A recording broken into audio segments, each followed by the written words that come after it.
apa kabar? Saatnya Anda menyimak berita Palembang bersama saya, Auriga Agustina. Sejumlah berita menarik akan kami sajikan untuk Anda. Berikut 3 berita utama hari ini. Sudah hampir sepekan lebih dari 200 rumah di Kecamatan Tanah Abang, Pali kebanjiran. Tapi pemerintah belum mengirim bantuan untuk korban banjir. Sebuah rumah dan gudang kerupuk di Kertapati, Palembang rusak parah akibat tertabrak truk tangki bilik Pertamina. Sepekan terakhir harga berbagai jenis kebutuhan dapur melonjak, bahkan ada yang kenaikannya hingga 50%.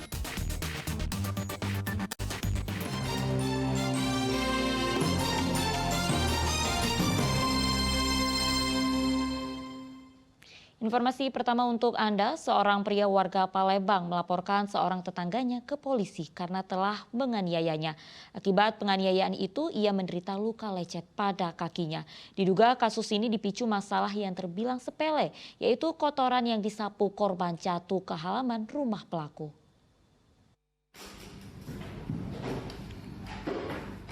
Bersama istrinya, Parman, warga Pancausaha Seberang Ulu 1, Palembang, mendatangi SPKT Polrestabes Palembang.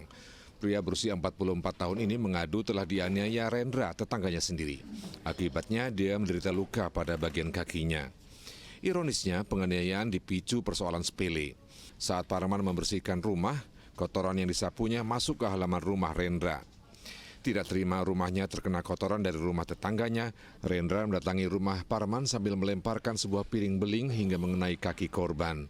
Situasi semakin kacau saat istri Rendra meneriaki Parman sebagai maling, sehingga warga pun ramai-ramai berdatangan. Dulu kan aku nyapu bersih rumah kan. Nah, jadi banget numpah ke tanah, kepasuk ke rumah dia tanah dikit dengan. Nah marah dia Pak, pas itu langsung mabut pakai piring beling tuh kan. 2 kali masuk ke rumah. Nah pas bini tadi neriak aku maling. Bininya. Keluar kalau kampung itu. Juga pria nak dipaling jiku, rumah aku lagi rumah batu jiku. Rumah dia kayu kan. Nah itulah masalah tuh Pak. Jadi luka di bagian apa itu? Luka di bagian kaki ya, kaki kiri. Kaki. Itu pelakunya suami istri ya? Atau? Iya, Rendra yang pelakunya. Tetangga gitu maksudnya? Iya, tetangga. Guna kepentingan penyelidikan, Parman sebagai korban diminta melakukan visum di Rumah Sakit Bari, Palembang. Sementara Rendra akan segera dipanggil polisi untuk dimintai keterangan sebagai saksi. Jika terbukti bersalah, Rendra bisa terancam pasal penganiayaan. Dan bila itu yang terjadi, tidak mustahil dia nanti harus mendekam di penjara selama 3 bulan sebagai ganjaran atas perbuatannya terhadap Parman. Dedi Irwansyah melaporkan dari Palembang. Kita beralih ke informasi lainnya, banjir masih merendam ratusan rumah di Desa Curup, Kecamatan Tanah Abang, Pali. Ketinggian banjir yang mencapai 1 meter lebih menyebabkan aktivitas warga terganggu. Sejauh ini pemerintah Kabupaten Pali belum mengirim bantuan untuk korban banjir. Banjir yang merendam ratusan rumah di Desa Curup, Kecamatan Tanah Abang, Kabupaten Pali belum juga surut. Untuk beraktivitas di luar rumah, warga terpaksa menggunakan perahu. Banjir yang merendam Desa Curup disebabkan meluapnya Sungai Lematang setelah diguyur hujan dengan intensitas tinggi. Meski sudah berhari-hari banjir melanda Desa Curup, sekitar 200 keluarga korban banjir belum mendapatkan bantuan dari pemerintah setempat.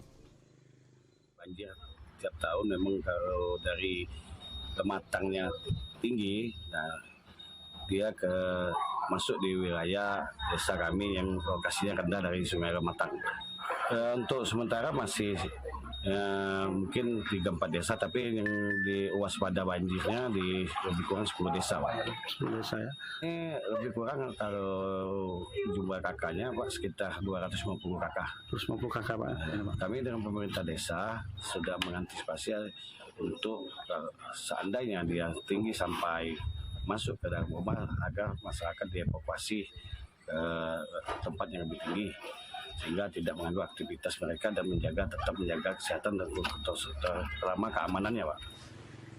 Warga sampai saat ini masih bertahan di rumah masing-masing yang umumnya berupa bangunan panggung. Meski demikian warga diimbau untuk tetap waspada mengingat curah hujan di Pali masih cukup tinggi. Dedi Irwansyah melaporkan dari Tanah Abang, Pali.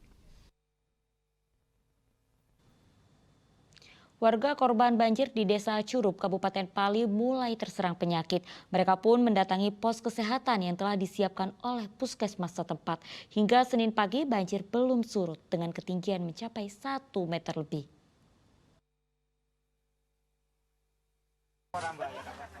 Banjir yang melanda Desa Curup, Kecamatan Tanah Abang, Pali mulai berdampak terhadap kesehatan warga. Warga pun mendatangi pos kesehatan yang disiapkan oleh puskesmas Tanah Abang. Mereka yang datang umumnya mengeluhkan menderita gatal-gatal dan penyakit diare. Pihak puskesmas Tanah Abang mendirikan 2 pos kesehatan di lokasi banjir. Langkah ini dilakukan mengingat sudah sepekan Desa Curup terendam banjir. Air banjir yang kotor akan berdampak terhadap kesehatan warga. Dalam 1 minggu ini kami sudah memantau, memang ada beberapa pasien sudah mengaku ada rasa gatal-gatal, dan kebetulan di Desa Curup ini kami sudah buat 2 posko, yaitu 1 posko di hulu dan hilir. Langkah dari kami sudah, posko kami sudah kami laksanakan 24 jam. Meski sudah sepekan banjir melanda Desa Curup, hingga berita ini disusun, warga belum mendapatkan bantuan dari pemerintah kabupaten. Dari pihak kabupaten belum ada untuk memberikan bantuan sama sekali, tapi dari pihak kesehatan, terutama dari pihak puskesmas, sudah ada bantuan untuk biaya untuk pengobatan, untuk obat-obat seperti peluh, untuk diare, dan obat-obat yang lain. Harapan kami selaku pemerintah desa, terutama untuk pihak masyarakat yang terdampak banjir ini, untuk seperti bantuan sembako ataupun bantuan kesehatan, dan juga harapan kami selaku pemerintah desa, karena Desa Curup ini setiap tahun selalu banjir. Untuk langkah yang terakhir untuk banjir ini, harapan kami dan khususnya saya mewakili masyarakat Curup, terrealisasinya usulan proposal kami yaitu jalan lingkar pinggir Sungai Lematang. Kalau direalisasi jalan lingkar Sungai Lematang tersebut, banjir Desa Curup ini mungkin di pemukiman tidak ada lagi untuk seterusnya. Pada Senin pagi, banjir yang disebabkan meluapnya Sungai Lematang ini merendam 250 rumah di Desa Curup. Ketinggian banjir yang mencapai 1 meter lebih menyebabkan aktivitas warga terganggu. Bahkan banjir telah merusak seluruh sawah milik warga sehingga mereka tidak bisa bekerja. Dedi Irwansyah melaporkan dari Pali. Ya, diduga tidak bisa dikendalikan oleh sopirnya, sebuah truk tangki menabrak gudang kerupuk dan rumah di kawasan Kertapati, Palembang. Akibatnya kedua bangunan rusak parah. Untunglah tidak jatuh korban jiwa dalam kecelakaan ini.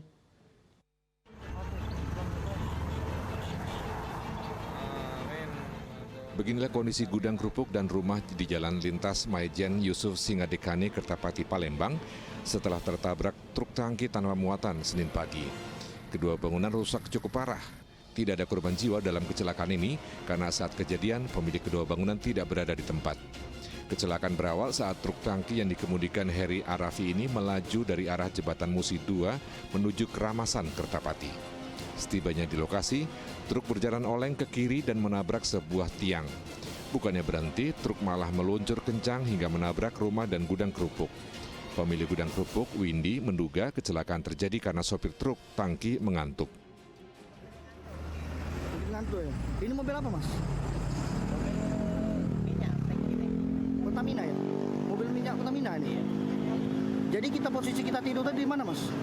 Ini tinggal Pak, kita tinggal di rumah. Oh, tinggal ini. Usaha deh ini. Usaha kemplang ini. Kepang. Tahu dapat kabar dari mana, Mas? Bahwa sudah posisi ini ya? Ya, sudah posisi ini ya. Ini hancur semua nih, Mas, hampir semua ya, Mas. Ya, hampir yang itu. Heeh. Yang sebelah itu separuh dia hancur. Itu. Jadi berapa rumah nih kena, Mas? Wow, yang ini yang rusak ini. Yang rusaknya. Ini sopirnya mana ya, Mas? Sepertinya ada deh. Sopirnya ada sempat ya? Berapa, Mas, total kerugian semua, Mas? Sampai, Mas? Belum kita total Pak itu Pak. Belum tahu ya? Belum tahu. Belum kita total. Tapi jelas mobil ini mobil siapa nih, Mas? Kurang tahu kan Pak. Gitu ya. Kejadian mobil tangki terjadi pada Senin pukul 4 pagi dalam keadaan tanpa muatan. Sebagai informasi, mobil tangki tersebut merupakan milik industri PT Hanifan. Saat ini Pertamina telah melakukan koordinasi dengan aparat keamanan setempat dan menunggu hasil investigasi. Kecelakaan ini sempat mengundang perhatian pengendara yang melintas di lokasi kejadian. Polisi menggelar olah TKP dan menahan sopir truk untuk diperiksa di unit Gakum Satuan Lalu Lintas Polrestabes Palembang. Dedi Irwansyah melaporkan dari Palembang.